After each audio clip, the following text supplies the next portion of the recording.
Okay, good evening to all of you. तो जो हमारा लास्ट लेक्चर था उसमें हम लोगों ने ग्रेविटेशन ये टॉपिक पूरा कंप्लीट किया, ठीक है। और रोटेशनल मोशन जो था उसका इंट्रोडक्शन पार्ट देखा था। और इंट्रोडक्शन पार्ट में हम लोगों ने दो इंपॉर्टेंट फॉर्मूले देखे। पहला वाला जो फॉर्मूला था that was kinetic energy of rotation, okay, for a body which is rotating about an axis, okay, is given by half I omega square. अगर आपको याद होगा तो ऐसा हम लोगों ने एक रैंडम शेप की बॉडी बनाई थी जिसमें से एक एक्सिस पास हो रही थी। तो थोड़ा अच्छे से बना देते हैं। और ये पूरी body about this axis rotate हो रही थी विद एंगुलर वेलोसिटी ओमेगा। तो ऐसे केस में हम लोग बोलते हैं kinetic energy of rotation is given by half I omega square. यहाँ पे I is called as moment of inertia, और हम लोगों ने आई का जो फॉर्मूला देखा था that was summation of M I R I square, where I goes from 1 to n, ठीक है। ये किसके लिए था? तो ऐसी body which is made up of n number of particles जिनके masses m1 m2 m3, okay, so on mn है, ठीक है। और इनके जो डिस्टेंसेस है तो वो r1, ये वाला डिस्टेंस r1 था, ये r2 था, ये r3 था, और जो ये वाला डिस्टेंस है दैट इज rn, ठीक है। और अगर हम लोग बोल रहे हैं body is continuous, okay, yes, तो कंटिन्यूस यानी क्या? तो हम लोग बोलते हैं कि फॉर एग्जांपल कोई ऐसे मटेरियल की बनी है जिसको हम लोग पार्टिकल्स में डिसइंटीग्रेट नहीं कर सकते, जैसे प्लास्टिक हो गया या रबर हो गया, ठीक है। तो उसको हम लोग बोलेंगे, उसके लिए जो फॉर्मूला है that is integration of R square D M. तो इसके ऊपर हम लोगों ने क्या किया था? कंक्लूड किया, ठीक है। आज हम लोग क्या देखने वाले हैं? Okay, so we are going to see the comparison between the rotational motion and the translational motion, और दोनों में ओके कौन से पैरामीटर्स है जो एनालॉगस है, ओके, जिनको हम लोग कंपेयर कर सकते हैं। तो अभी फिलहाल मैं ये पार्ट क्या कर देता हूँ, इरेज कर देता हूँ। तो हम लोग बोलेंगे, लेट अस से लेफ्ट साइड पे हम लोग ट्रांसलेशनल मोशन ले लेते हैं, ओके। और जो राइट साइड है वहाँ पे रोटेशनल मोशन ले लेते हैं, ओके। तो हम लोग बोलते हैं ट्रांसलेशनल मोशन, ओके, स्टार्ट करने के लिए, ओके, यानी कोई बॉडी अगर रेस्ट पे है, ओके, तो उसको लीनियर मोशन में लेके आने के लिए आपको फोर्स अप्लाई करना पड़ता है, ओके। तो फोर्स एक ऐसा पैरामीटर है, ठीक है। तो वो बॉडी को मोशन में भी लेके आ सकता है, या फिर जो बॉडी मोशन में है उसको वो स्टॉप भी कर सकता है, ठीक है। और रोटेशनल मोशन के लिए हम लोग बोलते हैं कि यहाँ पे जो एनालॉगस पैरामीटर है, okay, that is called as what? Torque. तो कोई बॉडी को अगर रोटेट करना है, ओके, तो हम लोग उसको क्या अप्लाई करते हैं? फोर्स नहीं अप्लाई करते हैं, मोमेंट ऑफ फोर्स अप्लाई करते हैं। बेसिकली फोर्स का फॉर्मूला क्या है? It is mass into acceleration. और जो टॉर्क है, ओके, तो it is given by tau. इसका जो फॉर्मूला है तो वो एक है vector R cross vector F, which is called as moment of force, okay, yes. और इसका एक और फॉर्मूला है, हम लोग बोलते हैं tau is equal to what? I into alpha, ठीक है। तो हम लोग बोलते हैं कि यहाँ पे जिस तरह से मास पार्ट ले रहा है, मास इज स्केलर क्वांटिटी, वैसे हम लोग बोलेंगे यहाँ पे क्या है? मोमेंट ऑफ इनर्शिया है, ठीक है, यस। तो जो एंगुलर एक्सीलरेशन का डायरेक्शन रहेगा वो टॉर्क का डायरेक्शन रहेगा, और यहाँ पे जो एक्सीलरेशन का डायरेक्शन रहेगा वो फोर्स का डायरेक्शन रहेगा। ये क्लियर है आप लोगों को? उसके बाद हम लोग बोलते हैं जो दूसरा इंपॉर्टेंट पार्ट है, ओके, हम लोग बोलेंगे यहाँ पे लीनियर वेलोसिटी इंपॉर्टेंट है, ओके। आप इसको सिर्फ वेलोसिटी, या फिर आप इसको ब्रैकेट में मैं लिख देता हूँ लीनियर वेलोसिटी, ओके, जिसको हम लोग बोलते हैं vector V, okay, which is nothing but equal to can say D X by D T, या फिर आप D S by D T भी बोलते हैं अगर आप डिस्प्लेसमेंट को एस बोल रहे हो, ठीक है, यस। और हम लोग बोलते हैं कि यहाँ पे जो वेलोसिटी इंपॉर्टेंट है तो वी से इट इज एंगुलर वेलोसिटी,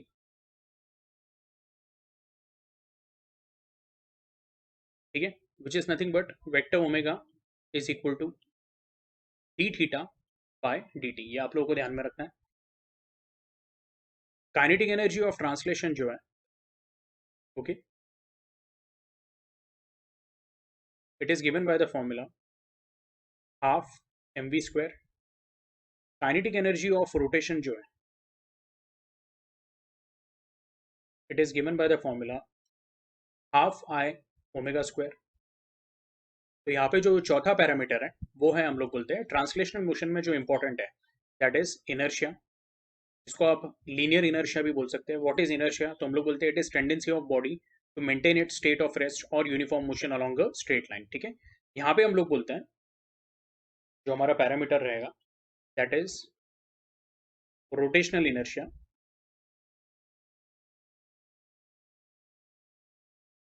कुछ बुक्स में रोटेशनल इनर्शिया को ही उन्होंने मोमेंट ऑफ इनर्शिया बोला हुआ है। ओके, तो inertia of the body depends on the mass of the body. तो जो बॉडी का मास ज्यादा रहेगा हम लोग बोलते हैं उसका इनर्शिया भी क्या रहता है, ज्यादा रहता है। रोटेशनल इनर्शिया बेसिकली ओके हम लोग बोलते हैं it is what the moment of inertia. तो जैसे हम लोग बोलते हैं कि यहाँ पे मास इंपॉर्टेंट है, रोटेशनल मोशन में मोमेंट ऑफ इनर्शिया इंपॉर्टेंट है। ठीक है, अब इसमें मैंने आपको कल भी बताया था कि इसका मतलब हम लोग कैसे निकालेंगे। तो पहली बात ये समझो कि अगर कोई बॉडी का मास ज़्यादा है ओके, तो उसको मोशन में लेके आने के लिए हम लोगों को ज़्यादा फोर्स अप्लाई करना पड़ता है।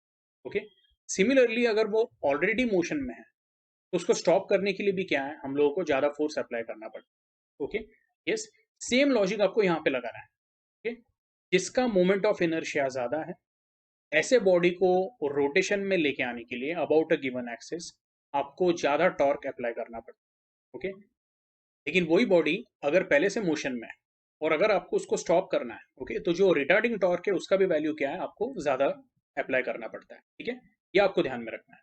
ओके, यस, उसके बाद फिर आप यहाँ पे ऐसे बोल सकते हो कि ट्रांसलेशन मोशन में हम लोग बोलते हैं लीनियर मोमेंटम रहता है।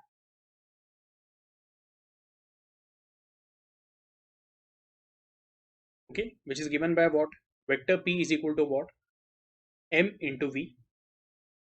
रोटेशनल मोशन में हम लोग बोलते हैं एंगुलर मोमेंटम रहता है,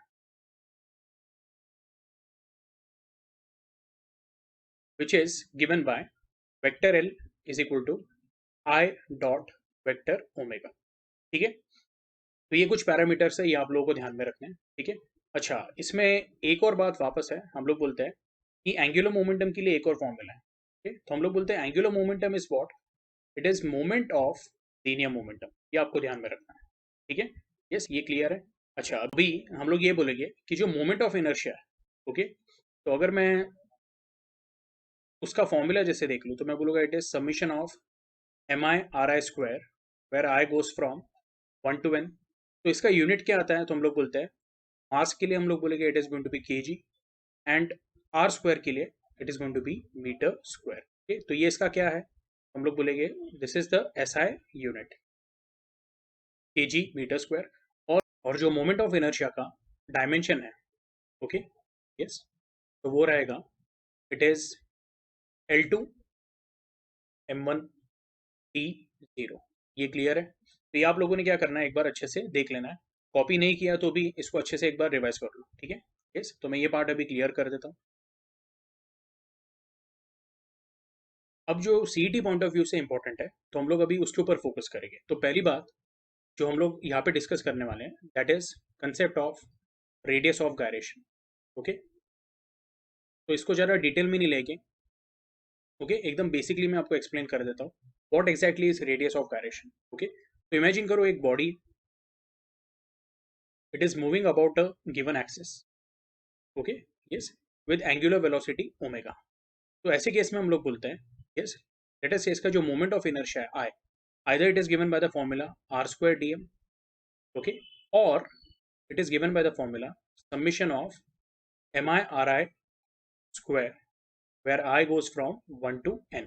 ठीक है, अब सेम एक्सिस जो है ठीक है, तो ये एक्सिस मैंने सेम रखी हुई है। ठीक है, और ये जो पूरा बॉडी है उसको हम लोगों ने क्या किया है, एक सिंगल पार्टिकल से क्या कर दिया है, रिप्लेस कर लिया है। ओके, तो हम लोग बोल रहे हैं कि लेट अस से ये जो बॉडी है इसका मास क्या है, कैपिटल एम में। मैंने क्या किया, ये बॉडी को ऐसा समझ लीजिए ओके, इसको मैंने कॉम्प्रेस कर लिया okay, may be by any mechanical method और by heat treatment method. Okay, तो इसको हम लोगों ने मेल्ट करके, लेट अस से ये मेटल की बॉडी है, मेल्ट करके जब मैंने उसको वापस कूलिंग किया ओके, तो मैंने इस तरह से किया कि ये जो पूरा मास है वो बहुत ही स्मॉल स्पेस में क्या हो गया, आ गया। तो अब हम लोग बोल रहे हैं कि ये क्या है, this has become a point mass, okay, such that कि पहले का मास और अभी का मास क्या है, सेम है। और हम लोग बोल रहे हैं कि मैंने इसको वही एक्सिस से एक पर्टिकुलर डिस्टेंस पे रखा है जिसको मैं बोल रहा हूँ ये, ओके, थोड़ा अच्छे से लिख देता हूँ मैं। तो एक्सिस सेम है हमारा, और अब ये जो बॉडी है इट इज एट डिस्टेंस के, ओके, फ्रॉम द एक्सिस, और ये अभी क्या करने वाली है इसके आजू बाजू, okay, it is going to, you can say perform circular motion, या फिर आप उसको रोटेशन के टर्म्स में भी बता सकते हैं, ठीक है। तो रोटेशन के टर्म्स में कैसे बताएंगे, तो हम लोग बोलते हैं लेट अस से कि अगर this body is made up of N particle, तो हम लोग बोलते हैं जो मोमेंट ऑफ इनर्शिया है, तो इट इज बेसिकली व्हाट, तो हम लोगों को ये समझ में आया कि moment of inertia is nothing but m1 r1 square plus m2 r2 square plus dot dot dot mn r n square. यानी जो एक पार्टिकल है वो मोमेंट ऑफ इनर्शिया को कैसे कंट्रीब्यूट करता है, तो हम लोग बोलते हैं उसका mass into square of distance from the axis. वो लॉजिक से हम लोग बोलेंगे moment of inertia of this point mass, okay, yes, that will be equal to what, तो उसका mass capital M into square of the distance, okay. और तो ये जो नया मोमेंट ऑफ इनर्शिया आए, ओके, तो हम लोग बोल रहे हैं कि k का डिस्टेंस या k का वैल्यू इस तरह से है कि हम लोग बोलेंगे ये जो पहला वाला है आई, लेटर से इसको मैंने I1 बोल दिया, और ये जो दूसरा वाला है उसको क्या बोल दिया, I2 बोल दिया। तो हम लोग बोल रहे हैं कि I1 एंड I2 अगर सेम रहा, ओके, यस, तो ये जो k है वो k को हम लोग क्या बोलते हैं, we call it as radius of gyration, okay. तो ये मैंने एकदम अभी सिंप्लीफाइड फॉर्म में आपको बताया, लेकिन इसको कैसे हम लोग सम अप कर सकते हैं, तो हम लोग बोलते हैं radius of gyration is defined as that particular distance, okay, यहाँ पे दिखा रहा हूं मैं, that particular distance, okay, from the axis of rotation where the entire mass of body is supposed to be concentrated, okay, so that the moment of inertia of the body about the axis remains what, unchanged। मैं वापस आपको बता रहा हूँ कि radius of gyration क्या है, okay, तो हम लोग बोल रहे हैं, ध्यान से सुनो, कि जो पूरी बॉडी है, ओके, यस, उसको हम लोगों ने किसमें कन्वर्ट किया, पॉइंट मास में कन्वर्ट किया, ओके, और उसको ऐसे डिस्टेंस पे रखा कि जो मोमेंट ऑफ इनर्शिया उसका वैल्यू क्या रहा, इट रिमेन्ड अनचेंज्ड, ठीक है, ये क्लियर है आप लोगों को, ओके। नाउ आई होप आप लोगों को ये कंसेप्ट क्लियर होगा। और ये जो डिस्टेंस है, okay, कि जिस पे जब हम लोग वो पॉइंट मास प्लेस करते हैं और उसका moment of inertia it remains unchanged, तो ये जो डिस्टेंस है this is called as what, radius of gyration, ठीक है। आई होप ये आपको क्लियर है। अच्छा, इसमें हम लोग बोलते हैं late us say I1 is equal to I2 which is equal to what, capital I, यानी जो ओरिजिनल मोमेंट ऑफ इनर्शिया है, हम लोग बोलेंगे I is equal to what, यहाँ पे लिख देता हूँ मैं, एम के स्क्वायर, तो इससे हमको क्या मिलेगा, K square is equal to I upon capital M, and will get K is equal to what, under root of I upon M. ये क्लियर है, ओके, तो ये आपको ध्यान में रखना है, ठीक है। अच्छा, अभी जो रेडियस ऑफ गायरेशन है जो आपके टेक्स्ट बुक में दिया हुआ है, ओके, तो अलग अलग ऑब्जेक्ट्स या अलग अलग हम लोग बोलेंगे ज्योमेट्रिकल शेप्स के लिए रेडियस ऑफ गायरेशन की वैल्यूज अलग है, ओके। तो हम लोग बोलेंगे, यहाँ पे मैं ऑब्जेक्ट्स लिख देता हूँ, ओके, या फिर बॉडीज लिख देता हूँ, ओके। तो पहली वाली जो बॉडी है, ओके, या फिर उसको आप ऑब्जेक्ट भी बोल सकते हो, तो मैं बोलूँगा रिंग या फिर हॉलो सिलेंडर, ओके। तो उसका जो रेडियस ऑफ गायरेशन है, ओके, तो हम लोग बोलेंगे उसका वैल्यू है, यहाँ पे लिख देता हूँ मैं, this is radius of gyration. तो रिंग और हॉलो सिलेंडर के केस में हम लोग बोलते हैं के का value is equal to what, R, okay.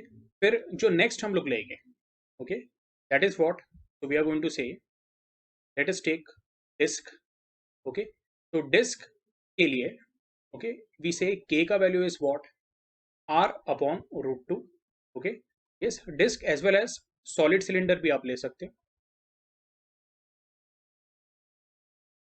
दोनों के लिए के का वैल्यू क्या है, it is R upon root two. और जो थर्ड वाला है, ओके, तो हम लोग बोलेंगे स्पीयर, और मैं सॉलिड स्पीयर की बात कर रहा हूँ, ओके, तो उसके लिए जो के का वैल्यू है it is under root of 2/5 times capital R, ठीक है। तो ये आप लोगों को क्या करना है, ध्यान में रखना है, ठीक है। तो आई होप आपको ये क्लियर हुआ है, ठीक है, यस। अभी मैं क्या कर रहा हूँ, इसको इरेज कर रहा हूँ,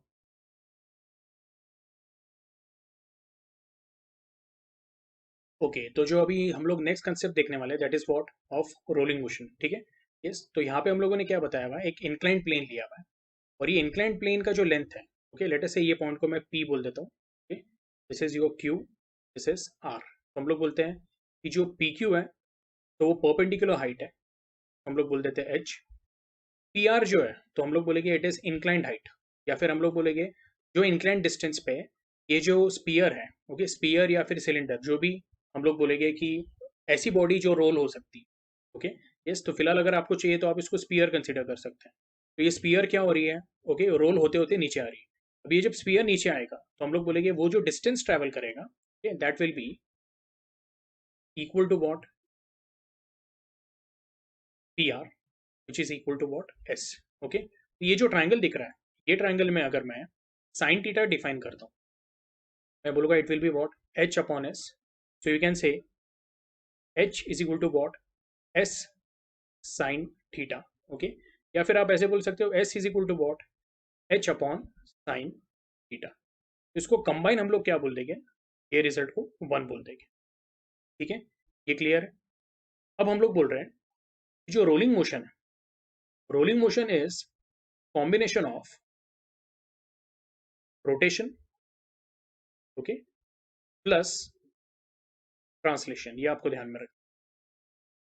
तो अगर कोई बॉडी रोल हो रही है, ओके, और यहाँ पे हम लोगों का एसम्पशन ये है कि बॉडी जो है वो स्किड नहीं हो रही है या स्लिप नहीं हो रही है, ठीक है। यस, तो प्रॉपर उसका रोटेशन भी हो रहा है, और हर रोटेशन के साथ, ओके, वो आगे भी बढ़ रहा है, ठीक है। हम लोग बोलते हैं कि जब पूरी बॉडी रोटेट होती है तो उसका जो सेंटर ऑफ मास है, अगर आप उसके ऊपर ध्यान देंगे तो आपको ऐसा लगेगा जो सेंटर ऑफ मास है it is performing what, translation motion, ठीक है। ये क्लियर है आप लोगों को। तो हम लोग बोलेंगे kinetic energy of rolling will be equal to what, तो हम लोग बोलेंगे काइनेटिक एनर्जी ऑफ,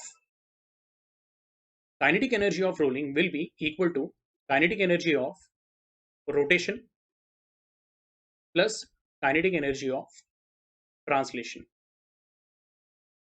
ठीक है। तो वो लॉजिक के हिसाब से हम लोग बोलेंगे kinetic energy of rotation is half I omega square plus kinetic energy of translation is half M V square. ये आपको ध्यान में रखना है।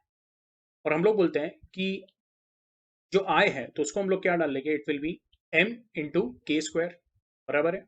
और जो ओमेगा स्क्वायर है तो उसको हम लोग क्या डाल सकते हैं, B square upon, okay, you can say R square. ये क्लियर है। अभी आप पूछोगे ये कहाँ से आया है, तो हम लोगों ने सर्कुलर मोशन में एक रिलेशन देखा हुआ है, V say V is equal to what, R omega, therefore omega is equal to what, V upon are.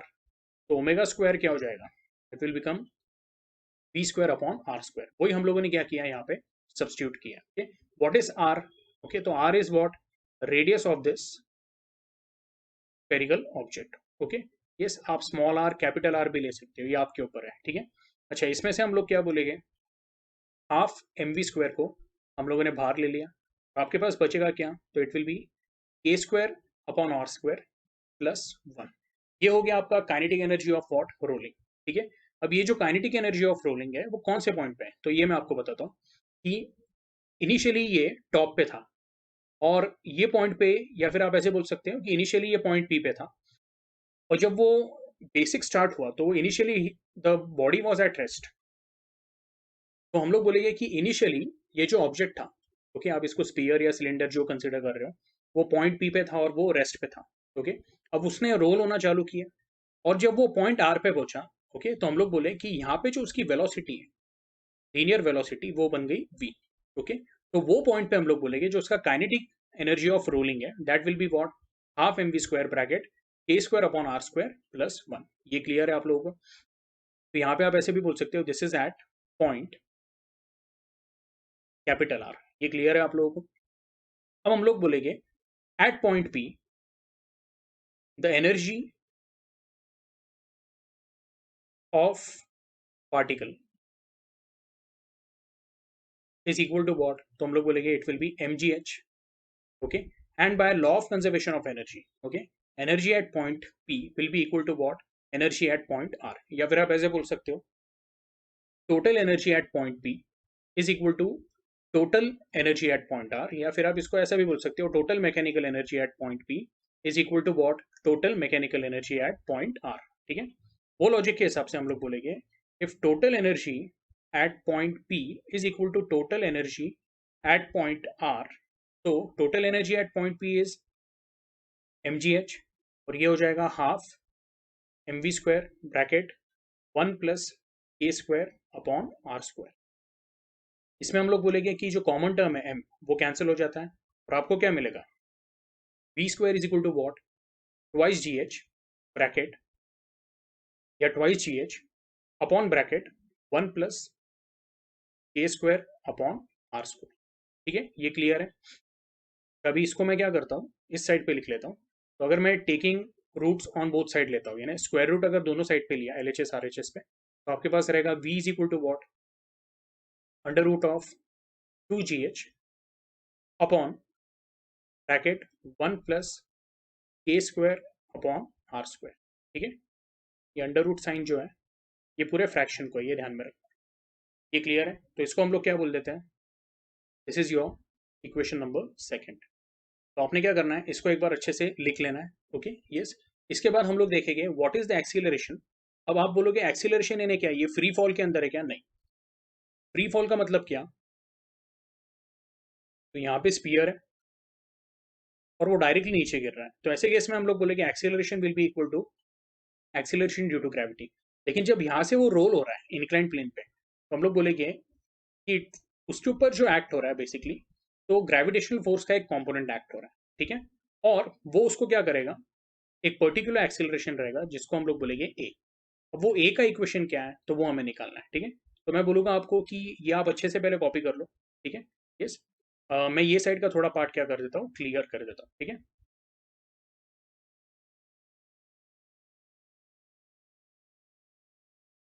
Okay. अभी हम लोग क्या बोलेंगे, तो एक्सीलरेशन के लिए will use kinematical equation of motion. We have an equation v square is equal to what, u square plus 2as, बराबर है। अब इसमें हम लोग क्या बोलेंगे कि इनिशियली बॉडी जो था वो रेस्ट पे था, तो u का वैल्यू क्या था, 0। तो u का वैल्यू 0 है, तो हमारे पास इक्वेशन रहेगा v square is equal to what, 2as। Okay, अच्छा अभी इसमें v स्क्वायर का जो वैल्यू है वो हमारे पास है, वो कितना है, तो मैं बोलूँगा v का जो वैल्यू उसको स्क्वायर कर देते हैं, तो आपके पास रहेगा 2gh upon 1 plus k square upon r square is equal to twice into A into S जो है। तो थोड़ी देर पहले हम लोगों ने साइन थीटा निकाला था, साइन थीटा क्या है, तो it is H upon S. Okay, तो आप क्या कर सकते हो यहाँ पे, मैं एस को वैसे ही रहने देता हूँ, और जो एच है, एच को क्या सब्स्टिट्यूट कर सकते हो आप, H can be written as what, okay, S into sine theta. ठीक है, ये वैल्यू हम लोग इधर सब्स्टिट्यूट करेंगे, तो आपको मिलेगा twice A S will be equal to twice into G into S sine theta whole upon 1 plus A square upon R square. ये क्लियर है, तो इसमें से जो कॉमन टर्म्स है अभी कैंसिल हो जाएगी, इससे 2 कैंसिल हो गया। ओके, फिर एस कैंसिल हो गया, आपके पास क्या रहेगा, acceleration is nothing but equal to G times sine theta upon 1 plus A square by R square. ठीक है, तो ये हुआ आपका acceleration of body which is rolling down inclined plane. ठीक है, ये क्लियर है। तो हम लोगों ने अभी वेलोसिटी और एक्सीलरेशन का इक्वेशन देख लिया। अब अलग अलग बॉडीज के लिए आप वेलोसिटी और एक्सीलरेशन के फॉर्मूलेज निकाल सकते हैं। जैसे अगर मैं बोल रहा हूँ, let us take a sphere, तो स्पीयर के लिए k का वैल्यू क्या है, तो it is under root of 2/5 times r। तो जब आप यहाँ पे सब्स्टिट्यूट करोगे तो आपको एक्सीलरेशन का इक्वेशन मिल जाएगा। ठीक है, सिमिलरली वेलोसिटी का भी इक्वेशन आपको मिल जाएगा। तो ये हम लोग बहुत ज़्यादा डिटेल में नहीं डिस्कस करेंगे। इसके बाद जो नेक्स्ट कंसेप्ट है, ओके, तो हम लोग क्या बोलेंगे, it is the linear momentum of a body. ठीक है, उसके बाद टॉर्क डिस्कस करेंगे, और फिर parallel axis theorem and perpendicular axis theorem. ठीक है, तो आई होप आपको ये समझ में आया है। ठीक है, यस। तो अभी अगले पार्ट पे जाने के पहले मैं इसको क्या कर देता हूँ, क्लियर कर देता हूँ। ठीक है, ओके। तो जो हमारा नेक्स्ट पार्ट है, ठीक है, उसमें हम लोग क्या बोलेंगे, will see the concept of angular momentum of rotating body. बहुत ही सिंपल है। ओके, एंगुलर मोमेंटम के बाद टॉर्क का भी डेरिवेशन देख लेंगे। एक ही डायग्राम में हम लोग क्या कर सकते हैं, दोनों जो डेरिवेशन है वो कर सकते हैं। बहुत ही सिंपल है। हम लोग क्या बोलेंगे कि एक इरेगुलर शेप की बॉडी है, उसमें से एक एक्सिस पास हो रही है, ओके, और ये जो पूरी बॉडी है वो एक कांस्टेंट एंगुलर स्पीड के साथ क्या हो रही है, रोटेट हो रही है एंटी क्लॉकवाइज डायरेक्शन में, ओके।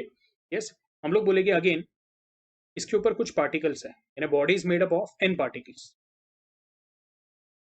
ठीक है। और हम लोग बोलेंगे कि उसका जो डिस्टेंस है, तो जो पहला वाला पार्टिकल है उसका मास क्या है, हम लोग बोलेंगे इट इज m1। दूसरे वाले पार्टिकल का मास क्या है, हम लोग बोलेंगे इट इज m2। उसका जो डिस्टेंस है वो हम लोग बोल देते हैं r2। तीसरा वाला जो पार्टिकल है दैट इज r3, उसका जो मास है दैट इज व्हाट, m3। और ये वाला हम लोग बोल देते हैं, लेट अस से दिस इज nth पार्टिकल जिसका मास है mn, उसका डिस्टेंस जो है दैट इज व्हाट, rn। तो ये तो हम लोगों को पता है कि कैपिटल M को कैसे लिखेंगे हम लोग, इस m1 plus m2 plus dot dot dot mn। ये क्लियर है।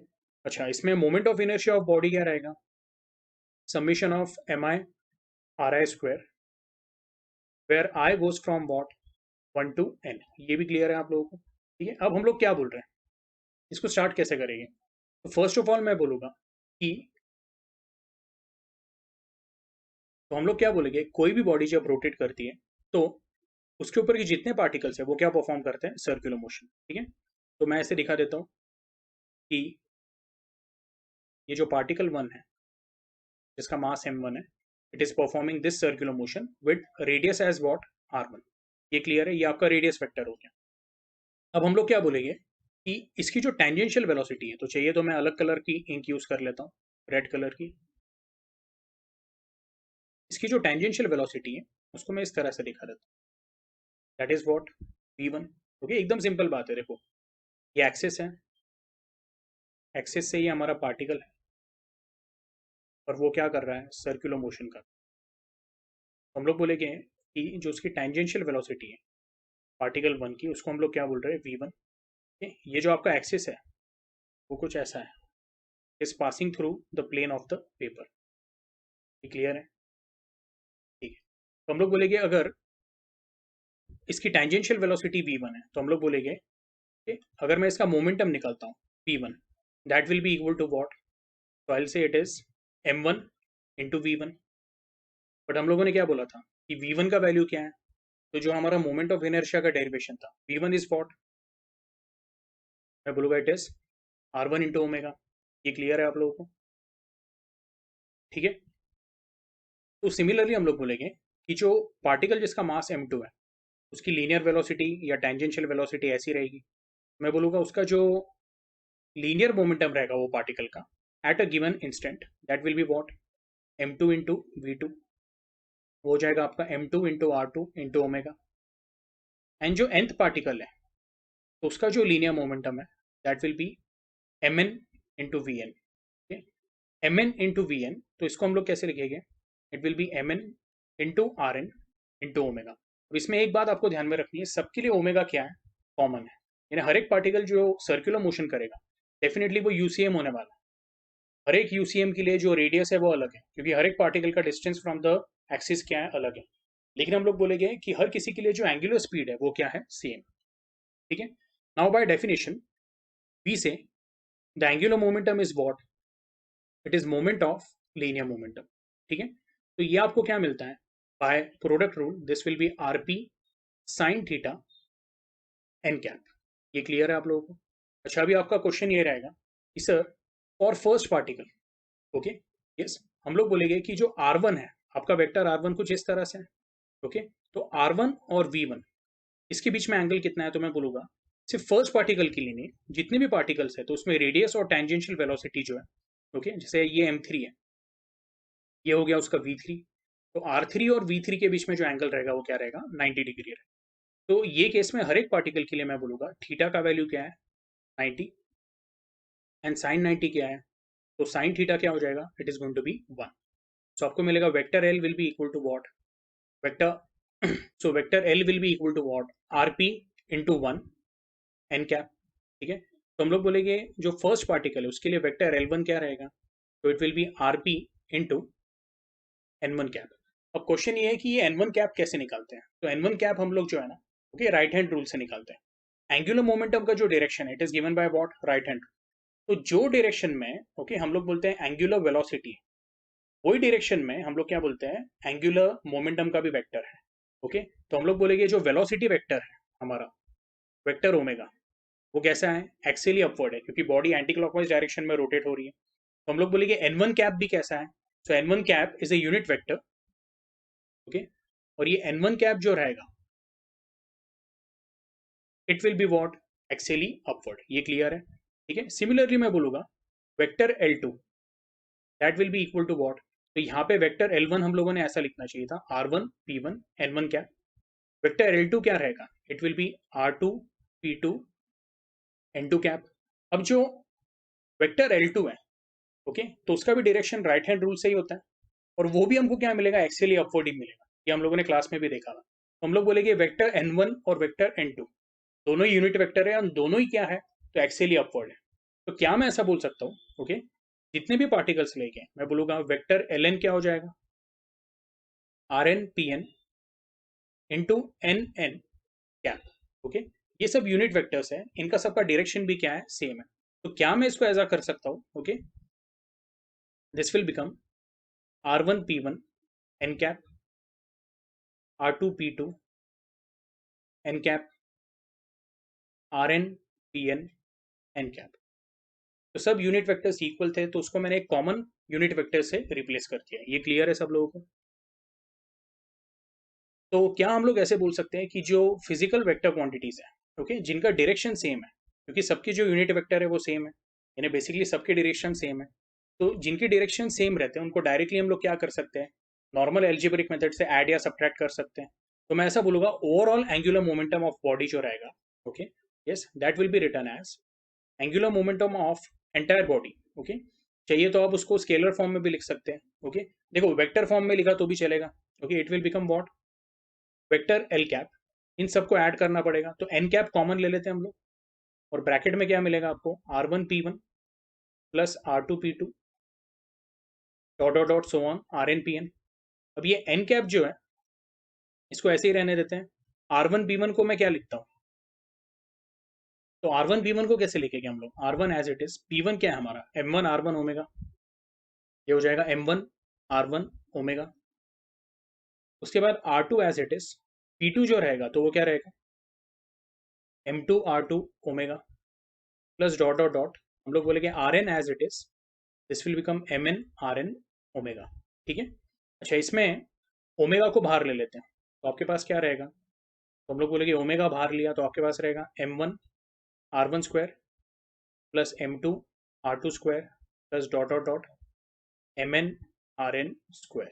ठीक है। तो मैं बोलूँगा therefore vector L will be equal to what, M1 R1 square plus M2 R2 square plus dot dot dot Mn Rn square. ये क्या हो जाता है, this becomes nothing but equal to summation of mi ri square where I goes from 1 to n। ठीक है, तो ये bracket को मैंने ऐसे लिख दिया, into omega into N cap, और यही क्या हो गया आपका, ये हो गया आपका moment of inertia I into omega into N cap.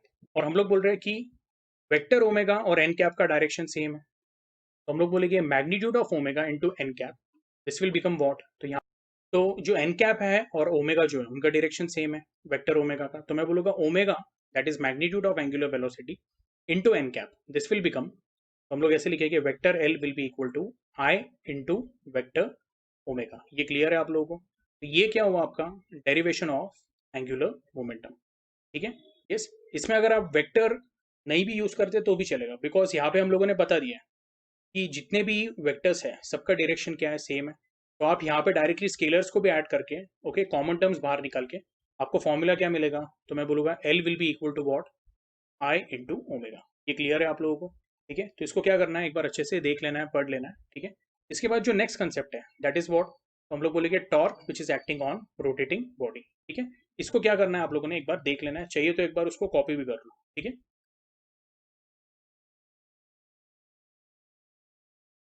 Okay, तो जो हमारा अगला कंसेप्ट है that is torque acting on rotating body. Okay, तो जो स्टेप्स हम लोगों ने पिछले डेरिवेशन में किए, सिमिलर स्टेप्स हम लोगों को यहाँ पे भी देखना है। ओके, फर्स्ट ऑफ ऑल हम लोग क्या बोलेंगे, तो ये जो बॉडी है, इनिशियली आप ऐसे बोल सकते हैं शायद ये रेस्ट पे थी। ओके, यस, एंड उसके ऊपर हम लोगों ने टॉर्क अप्लाई किया। अब जब टॉर्क अप्लाई किया तो हम लोग बोले कि ये जो बॉडी है वो रोटेट होने लगी, और हम लोग क्या बोलेंगे, from the state of rest, okay, it started gaining some angular velocity.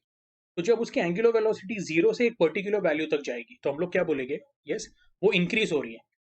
और जब एंगुलर वेलोसिटी इंक्रीज होती है तो हम लोग बोलते हैं जो एंगुलर एक्सीलरेशन है it is given by about right hand rule. और हम लोग बोलेंगे यहाँ पे जो वेक्टर अल्फा रहेगा उसका डायरेक्शन कैसा रहेगा, तो it will B along the axis, yes, in upward direction. Okay, अब हम लोग ये बोलते हैं कि जब पूरी बॉडी रोटेट होती है तो हर एक पार्टिकल जो है वो क्या परफॉर्म करता है, सर्कुलर मोशन परफॉर्म करता है, बराबर है।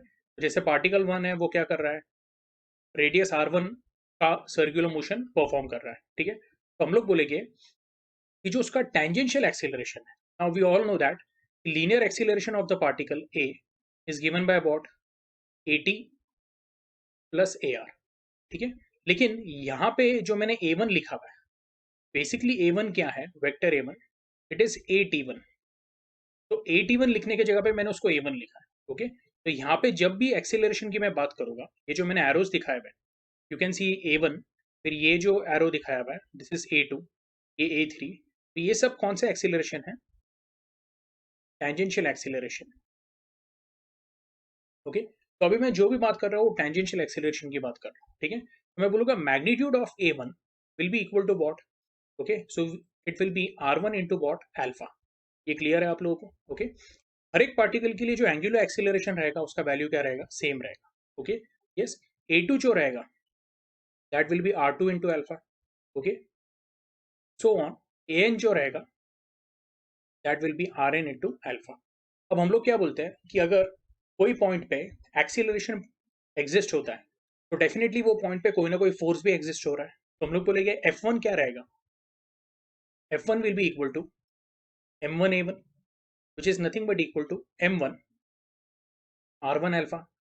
F2 क्या रहेगा, m2a2 that is m2 r2 alpha, and जो Fn रहेगा that will be mn an which is mn rn alpha। ये क्लियर है आप लोगों को। तो आपको ये बात ध्यान में रखना है कि अभी हम लोगों ने हर एक पॉइंट का लीनियर एक्सीलरेशन डिस्कस किया है। कौन सा लीनियर एक्सीलरेशन, टेंजेंशियल। उसके करस्पॉन्डिंग हम लोगों ने जो फोर्स एग्जिस्ट होता है, जैसे a1 के लिए F1 जो है उसका वैल्यू क्या है, it will B m1 r1 into alpha. So on, for nth particle Fn का वैल्यू क्या है, mn rn इंटू अल्फा। अब हम लोग क्या बोल रहे हैं कि ये जो फोर्सेस है वो फोर्सेस, जो इंडिविजुअल फोर्सेस टुगेदर एक तरह का क्या क्रिएट कर रहे हैं, वो मोमेंट क्रिएट कर रहे हैं। तो हर एक फोर्स का एक अपना मोमेंट रहेगा, एक कंट्रीब्यूशन रहेगा। ओके, और हम लोग बोलेंगे moment of each force. Okay, हर एक इंडिविजुअल फोर्स कैसे देंगे हम लोग, मैं बोलूंगा for first particle the moment of first force. Okay, तो वेक्टर इसमें मैं बता देता हूँ, it will be tau one which is equal to r1 cross f1। Okay, yes, तो ये आप लोगों को फॉर्मूला पता है, vector tau is equal to what, vector r cross vector f। Okay, तो इसको मैं ऐसा लिखूंगा r1 f1 sine theta n cap. Okay, चाहिए तो n1 कैप बोल देता है। अच्छा, ये जो n1 कैप है तो बाय राइट हैंड रूल या फिर आप वेक्टर प्रोडक्ट रूल भी यूज कर सकते हो। तो n1 कैप का डायरेक्शन निकालने के लिए, ओके, आइदर आप राइट हैंड रूल यूज करो या फिर हम लोग बोलेंगे आप प्रोडक्ट रूल यूज करो। आपको ये पता चलेगा कि जो n1 कैप है which is a unit vector, उसका डायरेक्शन और अल्फा का डायरेक्शन क्या है, सेम है। ओके, तो मैं बोलूंगा यहाँ पे थीटा का जो वैल्यू है, तो रेडियस और टेंजेंशियल फोर्स के बीच में एंगल कितना रहेगा, 90। तो theta is going to be what, 90 degree. Sine theta कितना हो जाएगा, it is going to be 1। देखो ये जो r1 है ये कुछ इस तरह से मैं यहाँ पे बना लेता हूँ, ये हुआ आपका r1। और जो f1 है, f1 को मैं ऐसे स्लाइड कर देता हूँ, ये जो f1 इधर था उसको मैंने पीछे स्लाइड कर दिया, तो ये हुआ आपका r1 और ये हुआ f1। और अगर एंटी क्लॉकवाइज देखूंगा मैं, तो ये जो एंगल बनेगा r1 और f1 के बीच में वो कितना रहने वाला है, it is going to be 90 degree, ठीक है। और जब मैं r1 को f1 से मल्टीप्लाई करता हूँ तो जो रिजल्टेंट रहेगा टॉर्क, ओके, वो कैसा रहेगा, axially upward. Okay 11th standard के टेक्स्ट बुक में भी दिया हुआ है वेक्टर्स में। ओके तो क्रॉस प्रोडक्ट का आप लोगों ने कन्वेंशन देखना है। क्रॉस प्रोडक्ट अपने आप में क्या यूज करता है, राइट हैंड रूल यूज करता है। ठीक है तो R1 cross vector R1 cross vector F1 will be what, vector tau one. और जो टाउ1 का डायरेक्शन है that will be in the direction of what, N1 cap. ये क्लियर है आप लोगों को? तो हम लोग बोलेंगे हमें क्या मिलेगा। ओके ये साइड पे लिख देता हूं मैं, vector tau one will be equal to R1 F1 sine theta का वैल्यू 1 आ जाएगा, और यहाँ पे मैं लिख देता हूँ N1 cap. Similarly for second particle हम लोग बोलेंगे vector tau two will be R2 F2 N2 cap and vector tau one will be equal to what, Rn Fn Nn cap. तो हम लोग बोलते हैं ये जितने भी यूनिट वेक्टर्स हैं ये सब एक्सियली अपवर्ड है। तो इसको हम लोग ऐसे भी लिख सकते हैं, we can write it as R1 F1 की जगह पे मैं डाल दूंगा M1 R1 alpha, N1 cap की जगह पे मैं सिर्फ N कैप डाल देता हूँ। जो वेक्टर टाउ2 है उसको मैं लिखूंगा R2 F2 की जगह पे M2 R2 अल्फा, और अगेन क्या आएगा, N कैप। और जो Rn है Fn क्या रहने वाला है, तो it will be Mn Rn alpha again N cap. तो सबकी डायरेक्शन तो क्या है, सेम है। तो ये पिछले डेरिवेशन जैसा ही है। तो जो वेक्टर्स जिनकी डायरेक्शन सेम है आप उनको एल्जेब्रिकली क्या कर सकते हो, ऐड कर सकते हो। तो मैं जो बोलूंगा total torque which is acting on the body, तो अभी मैं डायरेक्टली जब उनको ऐड कर सकता हूँ तो मैं सिर्फ उनके मैग्नीट्यूड लूंगा। ओके यस, और बाद में आप वेक्टर साइन भी लगा सकते हो। तो मैं बोलूंगा vector tau will be equal to tau one plus tau two plus dot dot dot tau one. Okay सब में से कुछ कॉमन निकलेगा तो मैं बोलूंगा यस, अल्फा कॉमन निकलेगा। ओके यहाँ पे एन कैप नहीं लेंगे क्योंकि हम लोग सिर्फ मैग्नीट्यूड की बात कर रहे हैं। बचेगा क्या, तो M1 इंटू आर वन यानी M1 R1 square plus M2 R2 square so on Mn Rn into R N Mn Rn square. और ये आपका क्या है, तो summation of MI square where I goes from 1 to n। ठीक है तो इतना पूरा लिखने से अच्छा मैं डायरेक्टली ऐसा लिख देता हूँ, vector tau is equal to what, I into alpha. और इसका जो वेक्टर फॉर्म आएगा, ओके यहाँ पे वेक्टर बोलना नहीं चाहिए था, तो torque is equal to what, I into alpha. Vector tau या फिर टॉर्क का जो वेक्टर फॉर्म है वो कुछ ऐसा आएगा, it will B I into vector alpha. ठीक है तो ये दो डेरिवेशन आई होप आपको समझ में आए। ठीक है अब हम लोगों का okay parallel axis theorem and perpendicular axis theorem, ये दो बाकी है कंसेप्ट। ठीक है और हम लोग बोलेंगे law of conservation of angular momentum, तो ये हम लोग क्या करेंगे नेक्स्ट लेक्चर में लेंगे। ठीक है यस आज के लिए हम लोग यहाँ पे स्टॉप करते हैं। अगर आपको कुछ डाउट रहेगा तो आपने क्या करना है, पूछना है। ओके